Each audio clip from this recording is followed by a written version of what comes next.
Let freedom ring. Let freedom ring. I say to you today, my friend, let freedom ring. The newest voice for the conservative American. It's about faith. It's about family. It's about freedom. Mr. Gorbachev, tear down this wall. Barry Curtis and the Curtis Report starts now.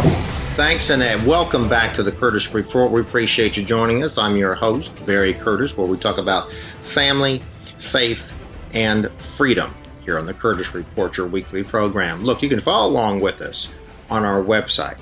So the different conversations we're having here, points of interest, guests we have, you can follow along with us on our website, which is thecurtisinitiative.com or thecurtisreport.com. We'll take you to the same place, curtisinitiative.com or curtisreport.com, www.curtisinitiative.com or www.thecurtisreport.com. It'll show you bios and photos of former guests, future guests, current guests, different articles I've written, other contributors to the website. Pretty good source of reference there. So we appreciate you checking on our website, which is the www.thecurtisreport.com. Check that out. Really cool. We appreciate you being a part of the program. You know what? I have to always give a shout out to our Facebook listeners. Thousands upon thousands of you. The Curtis Report on Facebook. You can go to Curtis Report on Facebook. You'll find there always a lively conversation going on, political conversation, spiritual conversation going on in the Curtis Report on Facebook. In addition to that we have our Son of Man Bible Study group, which is rivaling, as far as in numbers is concerned, the Curtis Report Facebook. Again, that's a Son of Man Bible Study. It's really cool. We focus a lot on prayer, focus a lot on what's important to our family and our spiritual house and well-being. So it's really a cool place to be there in the Son of Man Bible Study on Facebook as well.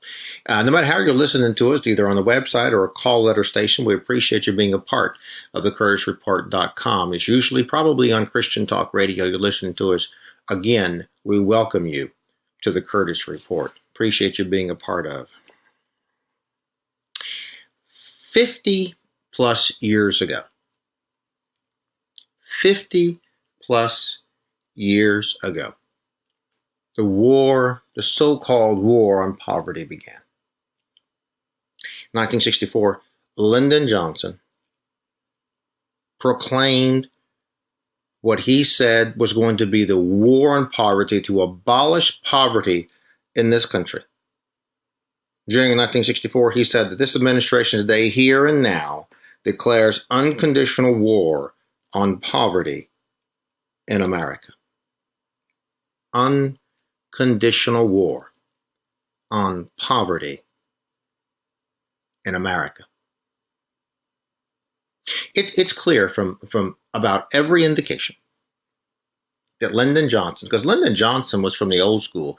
Lyndon Johnson was your classic Franklin Roosevelt Democrat. Big liberal, big spending Democrat. But from all indications, his own personal writings, clearly what he built into law, what he stated was that such program, this war on poverty, was to provide substantial but temporary help for those who the government considered to be impoverished. It wasn't a permanent class of citizenry that he intended for this war on poverty to continue to perpetually be involved with.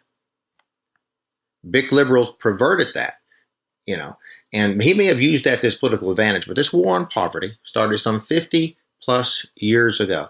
And here's what's interesting in hearing some of the numbers. And I'm getting into more specific stuff to kind of explain it first, and we're going to go into to more in detail as to my point of all this, because this is big radical liberalism at its best, quote, worse here. This is big liberal government spending perverted for their own political means. Of the last 50 years on this war on poverty, last 50 years, we have spent, the taxpayers have spent, the government has spent $22 trillion in the last 50 years for this war on poverty. Now, it's important to look at this $22 trillion, not billion, not million, trillion dollars, $22 trillion. It's important to look at these things. First of all, this $22 trillion is in 2012 figures. It's in 2012 dollars. So the worth of the dollar is based on the 2012 value of the dollar, not the 1964 value of the dollar, the 2012 value of the dollar. $22 trillion. And this is all means-tested spending. In other words, this spending has nothing to do with Medicare, has nothing to do with Social Security. That's excluded from these figures. I mean, that is somewhat of a we've come to accept that the social program that we pay into, that we should get something back out of. That's not welfare. That's not means tested to a large degree. That is what we paid into. So Medicare and Social Security is excluded from these numbers. $22 trillion has been spent on this war on poverty in the last 50 plus years. Now, you would think that spending $22 trillion would have a significant impact. And you know what? Frankly, I'm sure that this money went out and reached and helped people. That's not the point. I'm sure it helped lots of people. I'm sure it helped millions of people. I'm sure that it fed children who could not feed themselves. I'm sure it fed disabled adults or sick adults who could not help themselves. That's the purpose of this. And we are a compassionate, loving nation, and nothing wrong with that. But it's gone further than that. Its meaning, its purpose, its effect. It's gone further than that. But let's get into some specifics of those $22 trillion. There's $22 trillion that's been spent on this war on poverty in the last 50 years. Get this, in 2012 dollars is 3 times the amount of all the money spent on all the wars in this nation's history from the American Revolution right on through Iraq and Afghanistan.